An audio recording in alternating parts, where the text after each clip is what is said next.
سلام دوستان، من فرنک هستم. اینجا کانال فراندوخته. اگه اولین بار وارد کانال ما شدین خیلی هم خوش اومدین. یکی از پرکاربردترین یقه های برگرد توی لباس های مثل پالتو یا کت های زمستونی یقه بلیزره یا یقه بهش یقه انگلیسی مردونه هم میگن. فوق العاده یقه زیباییه، به شرط اینکه درست اجرا بشه، به شرط اینکه خیلی اصولی دوخته بشه. از خیلی سال پیشم بوده و چون یه یقه خیلی کلاسیک و شیکه، مطمئنا تا خیلی سالهای آینده هم خواهد بود. تقاضا برای آموزش الگوی یقه بلیزر خیلی زیاد بود. ما هم تصمیم گرفتیم که امروز یقه بلیزر رو اینجا به شما آموزش بدیم. بیایم پای الگو تا با هم دیگه یقه بلیزر رو آموزش الگوش رو ببینیم. انشالله اگر شد من دوختش رو هم براتون بذارم. خب اولین کاری که بچه‌ها می‌کنیم موقعی که می‌خوایم یقه بلیزر رو طراحی کنیم، شاید براتون پیش اومده باشه یقه کت‌ها رو وقتی طراحی می‌کنید، مخصوصا یقه‌هایی که بازی زیادی دارن و سنگینی یقه زیاده، بچه‌ها یقه‌ها گاهی اوقات توی پرو میاد لباس تن مشتری می‌کنید، می‌بینید هی یقه تمایل داره به سمت عقب، کت هی می‌خواد به سمت عقب کشیده بشه. این داره به شما میگه فضا برای قسمت پشت گردن کمه. پس باید چیکار کنیم؟ اولین کاری که میکنید توی یقه های برگرد که خیلی مناسبه این کار رو قبل از این طراحی یقه انجام بدید اینه که میاد سرشونه، ببینید الگوی پشت رو میذارم کنار سرشونه الگوی جلو به این شکل. خب و چسب میزنم و این دوتا رو با هم دیگه مماس میکنم. 1 سانت از قسمت الگوی جلو، از قسمت سرشونه به الگوی پشتم اضافه میکنم 1 سانت. خب این چی میشه؟ باعث میشه ببینیم الان 1 سانت اینجا رو بیام پایین. حالا فرض کنیم این 1 سانته، من یه ذره بزرگتر میکشم که توی فیلم دیده بشه. خب وقتی این فضا رو به یقه پشت اضافه میکنم این قسمت بزرگتر میشه، یعنی گردی گودی یقه پشتم بزرگتر میشه. وقتی کت رو میپوشید دیگه فضا به اندازه کافی برای پشت یقه هست، برای پشت گردن هست، هی کت به سمت عقب کشیده نمیشه. پس اولین کاری که برای دوخت کتمون انجام میدیم اینه، یعنی میایم یقه رو به این حالت ببینیم 1 سانت از قسمت سرشونه جلو به سرشونه پشت توی قسمت سرشونه اضافه میکنم. ببینید هیچ اتفاقی هم نمیفته، به این شکل اضافه کردم. برای کت ها و پالتوهاتون این کار رو انجام بدین، ببینید چقدر نشسته یقه قشنگتری دارید. خب حالا وقتی این کار رو کردید دیگه حالا میتونید روی الگوی جلوتون طراحی یقه بکنید. اولین کاری که میکنیم دگمه خورمون رو اضافه میکنیم که از 3 سانت بچه‌ها میتونید شروع کنید برای لباس های ضخیم تا 6 سانت 7 سانت تا حتی نصف فاصله سینه هم شما میتونید دگمه خور رو بستگی به مدلتون اجرا بکنید. خب حالا من 3 سانت دگمه خور هم اضافه کردم به این و بعد میخوام حالا یقم رو طراحی کنیم. ببینید از قسمت بیخ تقاطع سرشونه و حلقه گردن در راستای همین سرشون، در راستای خط سرشونه به اندازه 1.5 تا 2 سانت میام بیرون.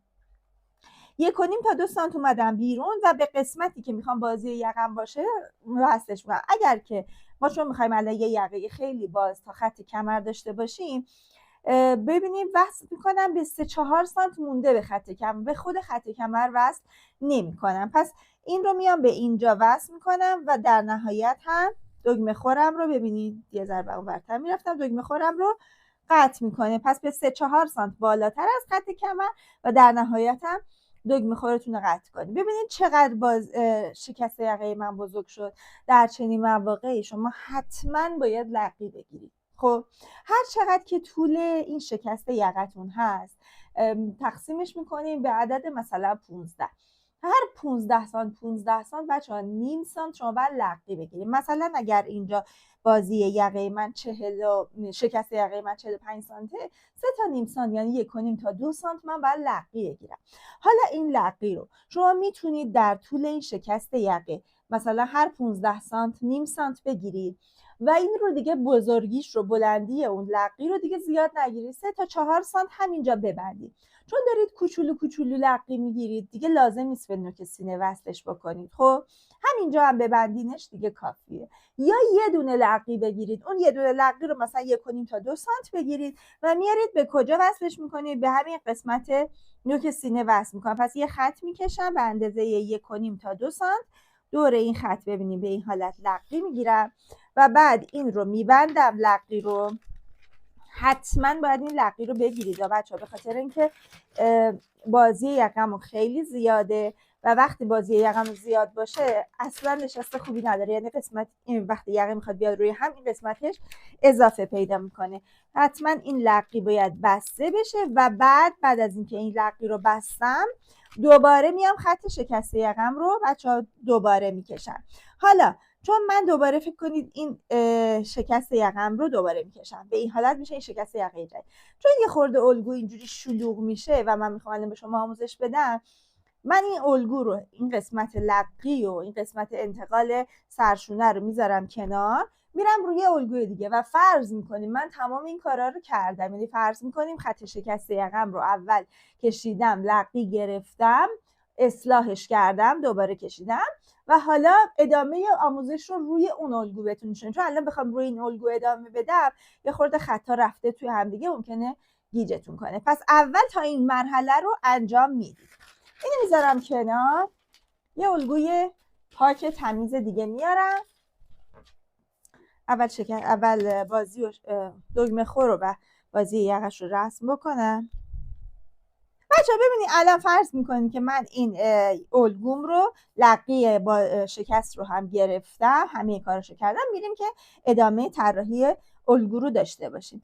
بعد از اینکه این کار رو کردیم بچه ها روی همین خط شکست یقه باید به اندازه دور یقه پشتتون، یعنی متر ایستاده رو ببینید میذارید دور تا دور این یقه. حواستون باشه حتما این قسمت سرشونه رو انداخته باشین روی یقه پشت و این رو هم حساب کنید، یعنی درست از اینجا من تا اینجا با متر ایستاده اندازه میزنم. هر چقدر که بود در امتداد این خط شکست یقم میرم بالا به این حالت. خب هر چقدر که بود رفتم بالا. همین رو بچه ها باید پرگاریش کنید. یعنی چی؟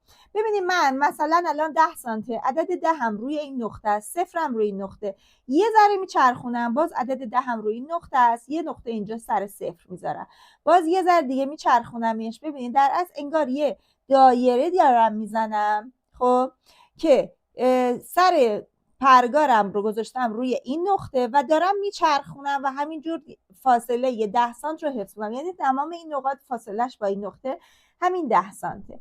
روی این خط بچه ها به اندازه 5 سانت روی همین دایره‌ای که کشیدم، خب به اندازه 5 سانت به اضافه 2 سانت جدا میکنم. پس اول 5 سانت و بعد هم 2 سانت. ببینیم حالا چون الگوی من 1/2 میشه، اولیش میشه 5 سانتش میشه 2.5 سانت، به اینجا میشه 2 سانتش هم میشه 1 سانت، پس میشه اینجا و اینجا. الگوی من 1/2. پس اولی 5 سانت، دومی 2 سانت.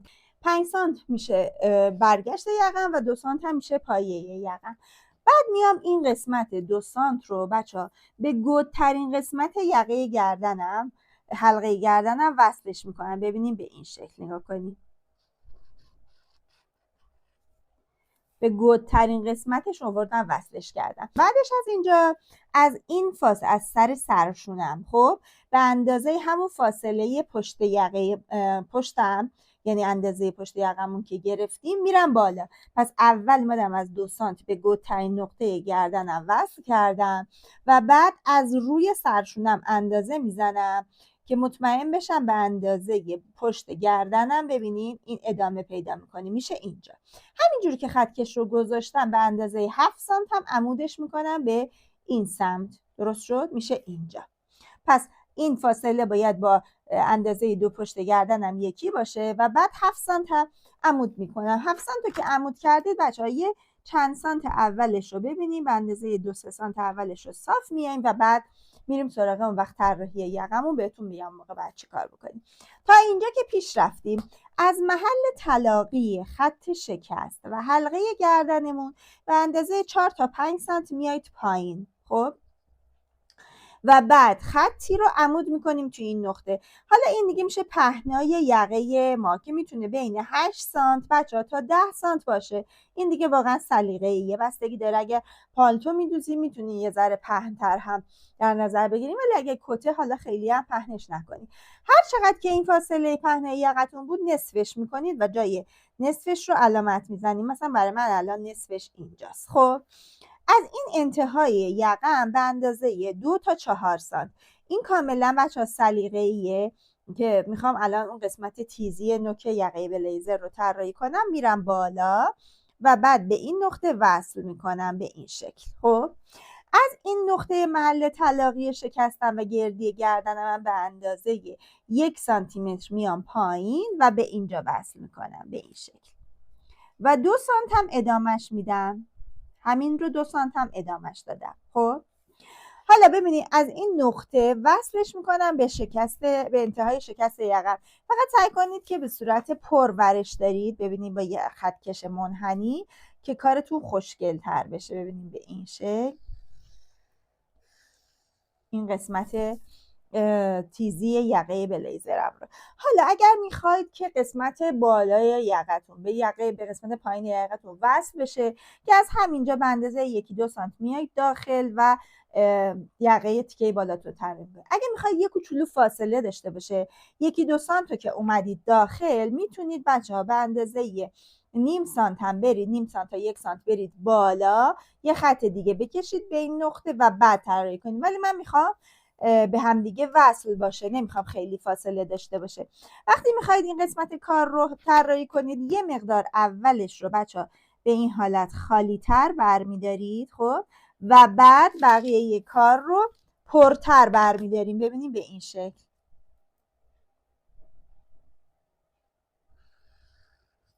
این قسمت کار ببینید اولش یه ذره خالی برداشتم، دستم رو خالی کردم بعد پس اگه خواستید این تیکه کارتون با این تیکه فاصله داشته باشه اینو یه ذره میتونید ببرید بالا. یعنی میتونید اینجا رو 0.5 تا 1 در بیارید و به صورت خارج کنید از الگوتون. خب اگه خواستید فاصله داشته باشه، اگه نه که مثل من میتونید به هم دیگه بچسبونیدش. خب بچه این رو هم ببینید به این قسمت به این حالت یه مقدار گردش میکنید که این انتهای این سه گوشی که اینجا ایجاد شده، ببینید این سه گوش رو میبینید اینجا ایجاد شده. این سه گوشه که الان هاشور میزنم یه قسمت خیلی مهم الگوی ماست. این رو هم به این حالت به انتهای این سه گوش وصل میکنیم. چرا قسمت مهم الگوی ماست؟